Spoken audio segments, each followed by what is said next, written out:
अयोध्या नगर निगम का जो गठन था इसी सरकार में, यानी कि जब योगी सरकार सूबे में बनी थी 2017 में, तभी अयोध्या नगर निगम की स्थापना की गई, इसका गठन किया गया। और तब से लेकर अब तक अगर हम बात करें तो अयोध्या नगर निगम के अंतर्गत जो पूरा क्षेत्र है, जो दायरा है, इस बार भी कई चूंकि इस क्षेत्र में कई और दूसरे गांवों को शामिल किया गया है, तो अयोध्या चूंकि देखिए इस चुनाव से बहुत ज्यादा प्रभावित होने वाली है, क्योंकि अयोध्या वो शहर है जहां पर विकास की तमाम योजनाओं को शुरू किया गया, चाहे केंद्र की योजनाएं हों या फिर राज्य की योजनाएं हों। और जहां तक सवाल निकाय चुनाव का है, तो चूंकि देखिए निकाय चुनाव की तैयारियों में भारतीय जनता पार्टी की बात करें, समाजवादी पार्टी की बात करें, बसपा की बात करें या फिर कांग्रेस की बात करें, ये सभी पार्टियां अपने अपने हिसाब से तैयारियों में जुटी हुई है। और अगर हम भाजपा की बात करें तो चूंकि भाजपा सत्ताधारी दल है और देखा जाए तो पिछले काफी समय से भाजपा इस चुनाव की तैयारी में जी जान से जुटी हुई है। और इसी के मद्देनजर आपको याद होगा कि जो सामाजिक सम्मेलन है वो भी 2 दिन पहले भारतीय जनता पार्टी ने शुरू किया था अपने स्थापना दिवस के मौके पर। और तमाम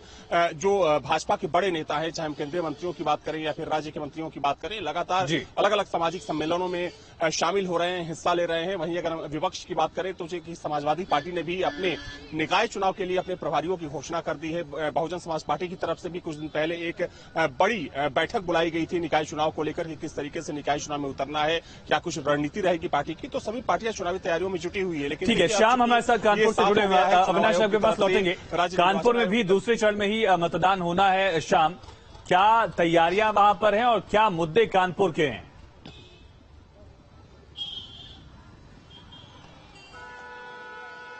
देखिए, कानपुर में विकास का मुद्दा सबसे अधिक हावी है, क्योंकि कानपुर को कभी मैनचेस्टर ऑफ ईस्ट कहा जाता था, लेकिन धीरे धीरे इसकी पहचान खोती गई। मोदी सरकार, योगी सरकार लगातार इनके जो मंत्री हैं और खुद प्रधानमंत्री और मुख्यमंत्री इस बात को दोहराते हैं कि कानपुर का जो गौरव है उसे वापस दिलाना है।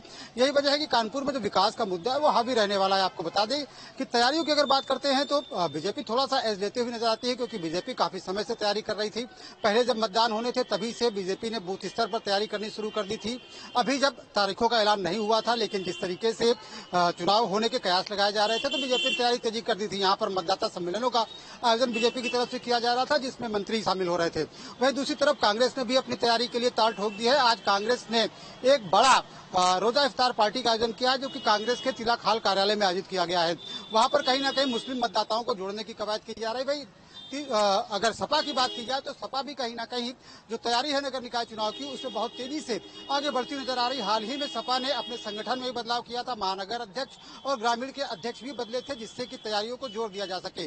वहीं दूसरी तरफ वो कैंडिडेट्स जो लगातार अपना दावा ठोक रहे थे, क्योंकि वार्ड स्तर पर चुनाव होना है तो वार्ड में तमाम कैंडिडेट हैं, मेयर के तमाम प्रत्याशी हैं, इसी तरीके नगर पालिका नगर परिषद के तमाम प्रत्याशी हैं, जो कि अपने अपने टिकट के लिए अपनी अपनी संबंधित पार्टियों के चक्कर लगा रहे थे, नेताओं के चक्कर लगा रहे थे। आज जब तारीखों का ऐलान हो गया है तो ऐसे में उनकी दौड़। ठीक है, शाम बने रही। निखिल, एक अहम सवाल, अब तारीखों के ऐलान के बाद सबकी निगाहें प्रत्याशियों पर होगी, खास करके मेयर पद को लेकर प्रत्याशी कौन होगा, शहर का सरदार, उसको लेकर दावेदार कौन कौन से होंगे, आरक्षण सूची को लेकर जो बदलाव है क्या उसका असर दावेदारों पर भी दिखेगा, और उनमें राजनीतिक दलों की क्या तैयारियां हैं, कितने दावेदार हैं और कितनी यहां पर फायदा नुकसान, नफे नुकसान की बात कही जा रही है?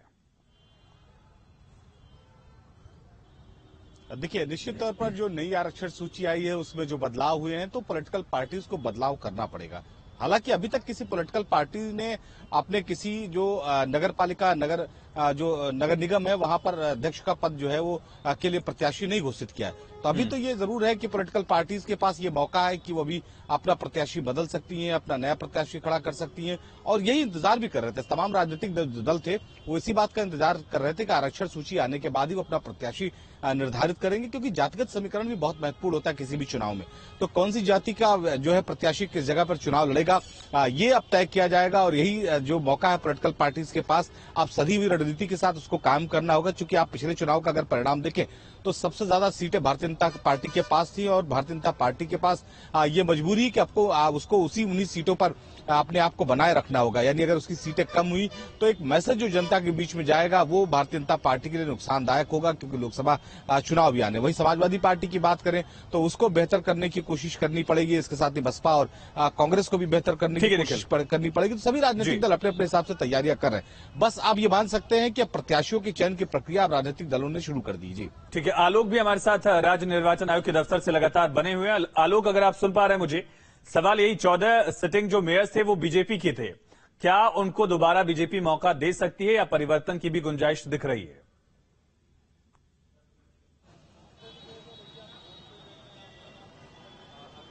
2017 के चुनाव की बात करते हैं तो उसमें अब इस वक्त वर्तमान में 17 नगर निगम हो चुके हैं और उसमें अगर हम देखें 14 नगर निगम में 2017 में भारतीय जनता पार्टी के पास था, तो नगर निगमों की संख्या बढ़ गई है। एक दूसरी बात है कि अगर प्रत्याशी क्या दोबारा उन्हीं को बनाया जाएगा, तो ये सवाल कुछ ऐसा है कि आरक्षण का जो क्रम आया है उसको देखते हुए। दूसरी बात है कि किसके प्रति कैसा समीकरण है। भारतीय जनता पार्टी कम से कम इस सब चीजों का बड़ा गणित लगाती है। और दूसरी तरफ अगर हम बात करें और खासतौर पर उत्तर प्रदेश में, तो कुछ बीजेपी की ही राह पकड़ ली है समाजवादी पार्टी, बीएसपी और अन्य दलों ने कि वो कैंडिडेट को देख करके दूसरा कैंडिडेट देते हैं। तो इस होड़ में हमने कई बार देखा है कि जिस दिन अंतिम नामांकन तिथि होती है और बिल्कुल अंतिम समय पे कई ऐसे नाम आ जाते हैं, चेहरे आ जाते हैं जो लगता है कि समीकरण को ही बिल्कुल अलग थलग कर दिया है। ये भी एक अगर देखें तो चुनावी टैक्टिक्स के रूप में हो गया है।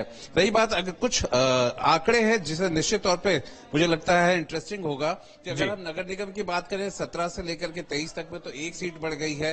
पहले 16 होती थी तो अब 17 हो गई है। 198 नगर पालिका थी, अब वो 199 हो गई है, एक सीट बढ़ गया है। नगर पंचायत में 439 थी, 554 हो गया है, मतलब 105 सीटें बढ़ी हैं। टोटल 107 सीटें इस बार 2017 के मुकाबले 2023 में सीटें बढ़ी हैं।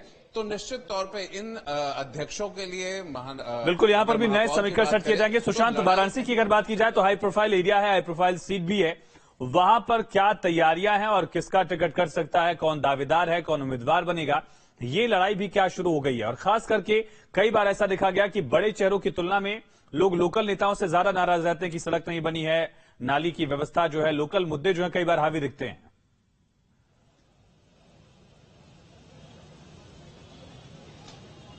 देखिए, बनारस की बात की जाए तो बनारस में अभी से नहीं बल्कि कई दशकों से बीजेपी का ही दबदबा रहा है। नगर निगम के चुनाव में बीजेपी का ही मेयर रहा है, बीजेपी के ही सबसे ज्यादा सभासद होते आए हैं। और खास तौर पर जब से प्रधानमंत्री नरेंद्र मोदी वाराणसी के सांसद हैं, तो ये शिकायत जो गली मोहल्लों में सड़क नहीं बनी, स्ट्रीट लाइट नहीं लगे, नाली नहीं बनी, सीवेज सिस्टम नहीं दूर हुआ, तो ये इन सारी चीजों पर इतना काम किया गया है कि बनारस में अगर नगर निगम का चुनाव देखा जाए तो एक तरीके से बनारस के विकास मॉडल को चैलेंज करने की तरह होगा।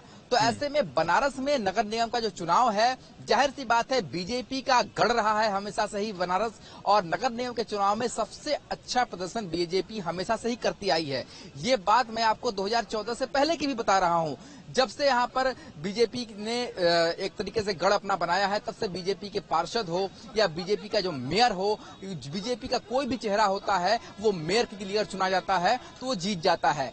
तो ऐसे में एक सूचना जरूर हम तक ये पहुंच पाई है, लगातार सूत्रों के हवाले से ये पहुंची है कि इस बार बीजेपी शायद एक ऐसे चेहरे को मेयर का टिकट दे जो सिर्फ संगठन का नेता ना हो बल्कि एक स्मार्ट मेयर हो। स्मार्ट मेयर मैं इस तरीके से कह रहा हूं जैसे बनारस का जो मेयर होता है, जब से प्रधानमंत्री का संसदीय क्षेत्र बना है वो विदेशों में भी जाता है, बनारस को रिप्रेजेंट करता है। तो एक स्मार्ट मेयर की तरफ से यहाँ चुनाव हो सकता है। और बनारस में चूंकि गली मोहल्लों की बात की जाती है, कि खड़ंजो सड़क की बात की जाती है, तो उसमें बहुत सारा काम हुआ है। अब देखने वाली बात यह होगी जनता इसको किस तरीके से लेती है और इस नगर निगम को चुनाव बिल्कुल वाराणसी की तरह ही अयोध्या भी अविनाश बेहद अहम हो जाता है। एक मॉडल वाली जो बात सुशांत कह रहे हैं वो अयोध्या पर भी उतना ही लागू होता है। उसको लेकर क्या ग्राउंड पर आप देख रहे हैं, क्योंकि लगातार आप अयोध्या कवर करते रहे हैं, और साथ साथ जो बड़े दल हैं उनके साथी सहयोगी पार्टियों का रोल इस निकाय चुनाव में क्या होने वाला। आज संजय निषाद जुड़े थे न्यूज स्टेट, उन्होंने कहा कि हमारी बातचीत हो गई है, सिर्फ सीटों को लेकर फैसला करना है। अपना दल एस का क्या होने वाला है फैसला, अपना दल कमेरावादी जो समाजवादी पार्टी के साथ थी और बाकी जो आरएलडी है वो क्या स्टैंड ले रहे हैं इस निकाय चुनाव में। अविनाश,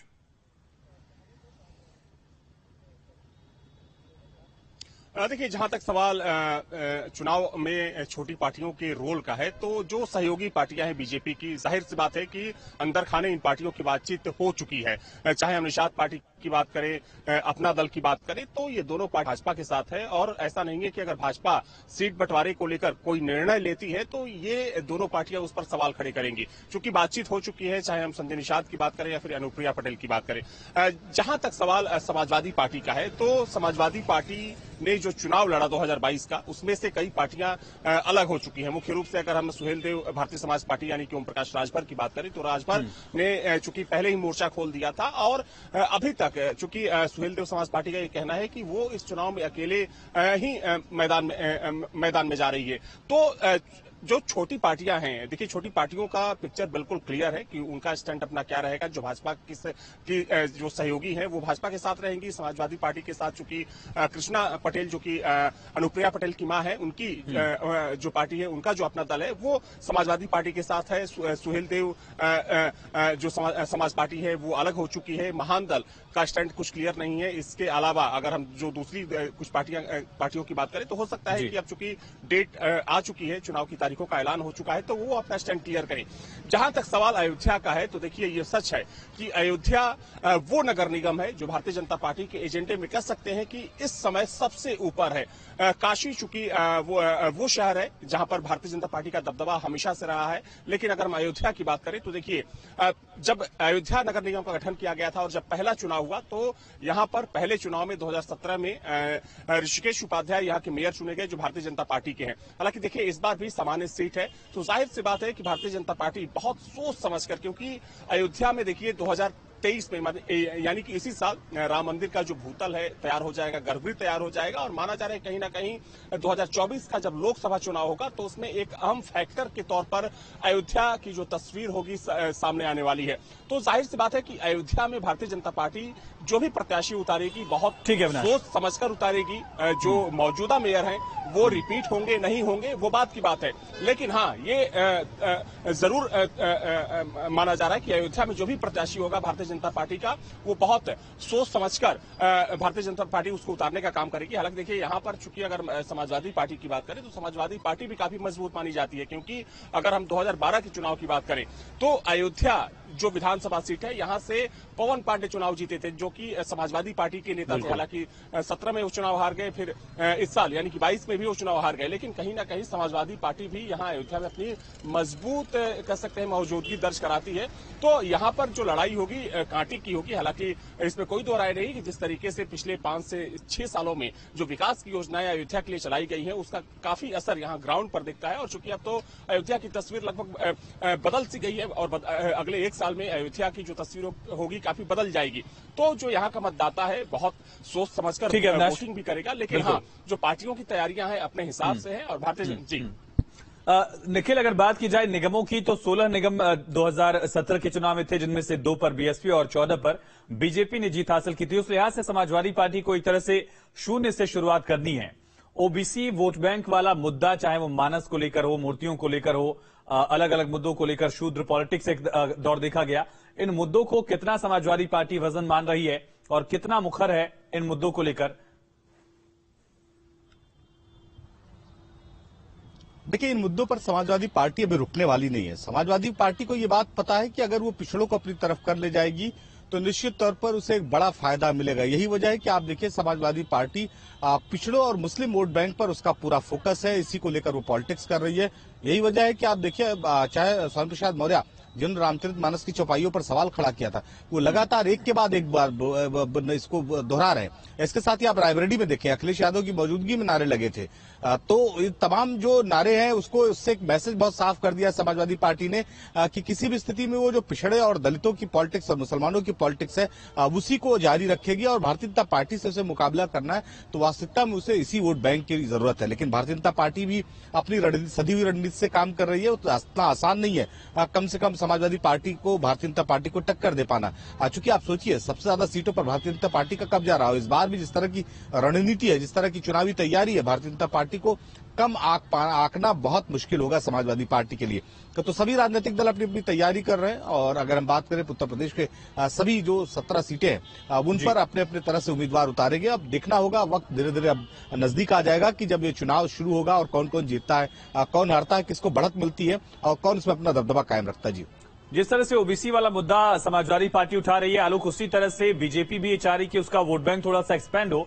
जो मुस्लिम मतदाता उससे दूरी बनाए हुए थे वो पसमानदा सम्मेलन के जरिए, सूफी सम्मेलन के जरिए और साथ साथ जो योजनाओं के लाभार्थी हैं उनसे भी जुड़कर बीजेपी चाह रही कि वो वोट बैंक भी उसके पाले में आए, क्योंकि कई इलाके ऐसे हैं 2024 चुनाव के लिए जहां बीजेपी की लड़ाई मुस्लिम वोट बैंक की वजह से टफ होने वाली है। उसके लिए क्या ये टेस्टिंग ग्राउंड होगा निकाय का चुनाव? आलोक। बिल्कुल, देखिए इस बार का निकाय चुनाव 2017 से कहीं ज्यादा अलग होगा। 2023 का जो निकाय चुनाव होने जा रहा है इसमें आपको 3 ही तारीख याद रखनी है। 4 तारीख को पहला फेज, 11 को दूसरा और 13 को मतगणना। ये तीनों ही तारीखें अपने आप में बहुत महत्वपूर्ण होगी। वोट परसेंटेज के हिसाब से चुनाव के जो असली पंडित होते हैं, वोट परसेंट, वोट शेयर कितना मिलता है, इन सब चीजों को देख करके आगे बढ़ते हैं। उन्हें पता लगता है कि उनकी पार्टी का क्या स्थिति है, क्या हाल है। भारतीय जनता पार्टी के लिए अगर हम बात करें तो ओबीसी फैक्टर अगर हम पिछले 2014 से लगातार देखें तो ओबीसी फैक्टर में भारतीय जनता पार्टी कामयाब रही। उन्हें एक करने में सिर्फ एक यादव को हम कह सकते हैं, यादव फैक्टर ऐसा रहा जो ओबीसी में भारतीय जनता पार्टी की तरफ नहीं दिखा। और यही समाजवादी पार्टी यादव प्लस अब दूसरे जो गैर यादव ओबीसी हैं उनको जोड़ने की कोशिश कर रहे हैं। इसीलिए जाति जनगणना की बात कर रही है, वो अलग अलग नारों और उन सब चीजों का सहारा ले रही है। लेकिन भारतीय जनता पार्टी न सिर्फ ओबीसी को अपनी तरफ कर चुकी है, लगातार प्रयास कर रही है, बल्कि जो बात अब उठ रही है वो है अल्पसंख्यकों को, मुसलमानों को लेकर के, पसमानदा समाज को लेकर के। क्योंकि मुस्लिम वर्ग में भी कई तरीके की श्रेणियां हैं। ऐसा नहीं है कि सिर्फ मुसलमान या अल्पसंख्यक कह देने से ही बात बनती है, उनके अंदर भी कई श्रेणियां हैं। और इसीलिए पसमानदा समाज जो कि एक तौर पे बैकवर्ड माना जाता है, मुख्य धारा में वो नहीं है या छोटे मोटे काम कर रहा है, उसे योजनाओं के लाभ के तौर पे केंद्रीय योजना या राज्य सरकार की जो योजनाएं हैं उन्हें सबसे ज्यादा लाभान्वित हुई हैं, उनको आर्थिक रूप से, सामाजिक रूप से कहीं ना कहीं मदद मिली है। इन सब को कोशिश कर रही है भारतीय जनता पार्टी कि उसे निकाय चुनाव में, आने वाले लोकसभा चुनाव में सभी में फायदा मिले। और इसलिए बहुत ही गंभीर तौर से, बहुत ही संजीदगी के साथ उन्होंने इस तरह के सम्मेलन किए, अलग अलग वर्गों के सम्मेलन किए। और भारतीय जनता पार्टी की रणनीति। ठीक है, आलोक लौटेंगे आपके पास। शाम हमारे साथ कानपुर से कनेक्ट हो गए। शाम, निगम के मामले में बीजेपी आगे थी, लेकिन परिषद और पंचायत के मामले को अगर लेकर देखा जाए, चुनाव को लेकर देखा जाए तो 17 में बीजेपी को टफ फाइट दी थी विपक्षी पार्टियों ने, समाजवादी पार्टी ने भी। उस लिहाज से क्या परिवर्तन हुआ है, आपकी समीकरण क्या बता रहे हैं?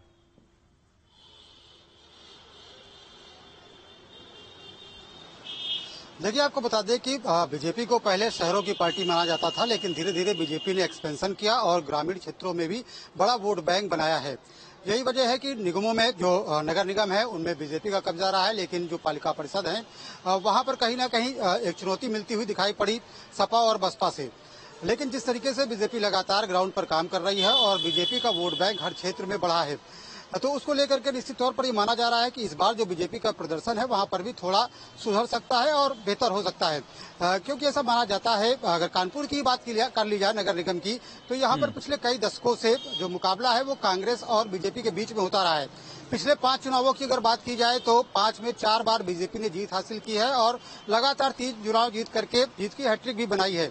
वहीं पालिका परिषदों में इस तरीके का परफॉर्मेंस बीजेपी का नहीं रहा है, लेकिन जिस तरीके से बीजेपी का वोट बैंक बढ़ा है, जिस तरीके से उनके नेताओं की गतिविधियां बढ़ी है, जिस तरीके से अलग अलग समाज को टारगेट करके बीजेपी से जुड़ने का प्रयास किया जा रहा है, तो उससे उम्मीद यही जताई जा रही है कि जो चुनाव होने हैं उसके बाद जो परिणाम आएगा तो यहाँ पर भी बीजेपी का प्रदर्शन सुधरेगा। क्योंकि बीजेपी एक तरफ जहाँ बूथ स्तर पर काम कर रही है, वहीं बीजेपी के जो बड़े नेता हैं उनके दौरे लगातार बने हुए हैं। चुनाव को लेकर के लगातार दौरे चल रहे हैं। डिप्टी सीएम ब्रजेश पाठक कल कानपुर में थे। इसके अलावा आज राकेश सचान ने सम्मेलन को संबोधित किया। तो कैबिनेट मंत्री हो, डिप्टी सीएम हो, इसके अलावा तमाम जो उनके सांसद विधायक हैं वो क्षेत्रों में जाकर के बेस बनाने का काम कर रहे हैं। और सब लोगों से कहा यही जा रहा है कि वोट विकास पे मांगना है, साथ ही साथ मोदी योगी की जो योजनाएं हैं उनको जन जन तक पहुंचाना। ठीक है, शाम लौटते आपके पास। सुशांत लगातार बने। 2014 के बाद सुशांत, वाराणसी में क्या स्थिति थी? निगम को अगर अलग रख दें हम, पालिका परिषद में और पंचायत के मामले में क्या आंकड़ा 17 में था और क्या समीकरण 23 में दिख रहे हैं? साथ ही साथ रीजनल पार्टीज का रोल क्या होने वाला, क्योंकि खाटी पूर्वांचल का इलाका है, जातीय राजनीति और ऐसे फैक्टर्स भी वहां हावी रहते हैं। चलिए, सुशांत तक आवाज नहीं पहुंच रही। आलोक, ये कितना बड़ा फैक्टर होगा जातियों वाला, चाहे पूर्वांचल की बात की जाए, और जो नया नगर निगम है जिसे शाहजहांपुर का जिक्र मिल रहा है, उसके लिए कितनी टफ लड़ाई होगी, किसके लिए चुनौती होगी? बिल्कुल, देखिए, भले ही अगर हम बनारस की बात कर रहे थे, लेकिन जातीय समीकरण एक महत्वपूर्ण फैक्टर रहा है और हमेशा रहेगा। 2017 में भी वो साफ नजर आ रहा था, 2023 में भी। और आरक्षण का जो इस बार का सबसे अहम चीज है, मुझे लगता है इस बात पे हम सभी लोगों को गौर करना चाहिए कि इस बार का जो आरक्षण हो बिल्कुल पहले के जो निकाय के चुनाव हुआ करते थे बिल्कुल अलग है। अगर हम नगर निगम की बात करते हैं तो उसे मंडल स्तर पर लिया गया है, अगर हम नगर पालिका की बात करते हैं तो उसे जिले स्तर पर लिया गया है, और अगर हम नगर पंचायत की बात करते हैं तो उसे ब्लॉक स्तर पर लिया गया है। पहले इन सभी को एक सिंगल यूनिट मान लिया जाता था और आरक्षण दिया जाता था, लेकिन अब सभी एक तौर पे इंडिपेंडेंट है। उदाहरण के लिए कि अगर नगर निगम पे आरक्षण का लागू होना है तो वो मंडल स्तर पे देखा जाएगा। लखनऊ का मंडल स्वयं है, दूसरा आगरा का मंडल है, उस लिहाज से, उसकी संख्या से, उसके प्रतिनिधित्व से आरक्षण दिया गया है। तो आरक्षण में बड़ा बदलाव हुआ है जो लोग अभी शायद समझ नहीं पाए हैं। उसी तरीके से निकाय और नगर पंचायत में भी रही बात जातीय समीकरण की, और दूसरे जो समीकरण होते हैं वो निश्चित तौर पे मैं आपसे यही कहना चाह रहा हूं कि 2014 के बाद के जो चुनाव हुए, जिस तरह से भारतीय जनता पार्टी एग्रेसिव होकर के चुनाव लड़ती है, दूसरी पार्टियों को भी मजबूर होना पड़ा है कि वो हर चुनाव को बहुत ही गंभीरता से और बहुत ही मजबूती से लड़ने को अगर नहीं आएंगे तो उनका कहीं पे भी पत्ता टिकेगा नहीं, वो कहीं दिखेंगे नहीं। इस तरह की चीजें हैं। और निकाय चुनाव इसी वजह से अब हम देखेंगे कि विपक्ष भी उतने ही मजबूती से चुनाव लड़ना पड़ेगा। अब तो सिंबल पे है, हार और जीत पार्टी का नजर आता है, प्रत्याशी का नहीं। पहले यही सब चुनाव प्रत्याशियों पे होता था। बिल्कुल, ये बड़ी बात है। एक ये भी राजनीति में बदलाव आया है आलोक, जिसका जिक्र आप कर रहे हैं। पहले सिंबल देने से भी पार्टियां गुरेज करने लगती थी, लेकिन अब सिंबल देना मजबूरी भी हो चुकी है, क्योंकि बीजेपी ने लड़ाई का पैमाना ही ऐसा सेट कर दिया है। बिल्कुल, यही मैं कह रहा हूं कि बिल्कुल सिंबल देने से एक तौर पे पार्टी की जीत और हार का प्रश्न हो जाता है। पार्टी का वोट बैंक भी उसको मिलता है, क्योंकि जनता को ये पता होता है कि ये प्रत्याशी जो है आधिकारिक रूप से किसी भी पार्टी का हो, वो आधिकारिक रूप से है, और उसका जो प्राकृतिक रूप से, नेचुरल रूप से जो वोट बैंक होता है वो उस प्रत्याशी को चला जाता है। तो बहुत सारी आसानी इस चुनाव में हो गई है जब से सिंबल पे मिलना लगा है, लेकिन बहुत सारी मुश्किलें भी हो गई हैं, क्योंकि गिनाने की जहां बात आएगी वहां पार्टियों में सीधा हार और जीत का आएगा। वहां पे क्लेम की बात आएगी कि इस बार निकाय चुनाव में हमने अच्छा बेहतर प्रदर्शन किया है, और दूसरी पार्टी कह सकती है कि उसने किया है। वोट प्रतिशत में आसानी हो जाएगी। इसीलिए कहा जा रहा है कि 2024 के लिए बहुत ही अहम है 2023 का ये निकाय चुनाव। और ये सब जानते हैं पॉलिटिकल पंडित कि वाकई अगर इसे बारीकी से देखा जाएगा, इसे वोट प्रतिशत में देखा जाएगा, तो इन सब चीजों को लेकर के एक ना एक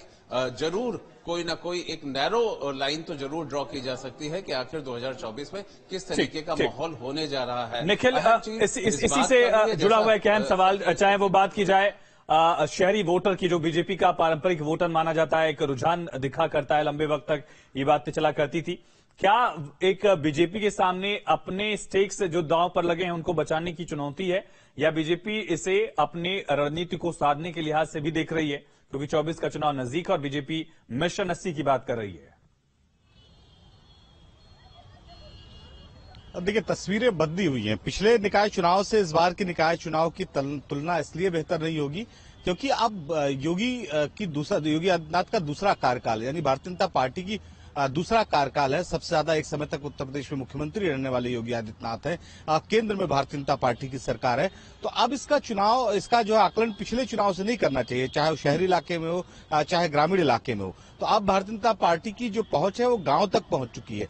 गांव तक तस्वीरें उसने दिखा दी है कि किस तरह से उसका जो विकास का एजेंडा है वो गांव तक चलेगा। तो बहुत बड़ा कठिनाई तो कम से कम भारतीय जनता पार्टी को नहीं होगी, लेकिन ये जरूर है कि भारतीय जनता पार्टी के सामने ये चुनौती है कि कैसे नगर पंचायतों में वो अपना दबदबा बनाए रखे, वहां पर किस तरह से पिछली बार से बेहतर परफॉर्मेंस करे। तो इसको लेकर पार्टी काम कर रही है। जहां तक नगर पालिकाओं, नगर निगमों की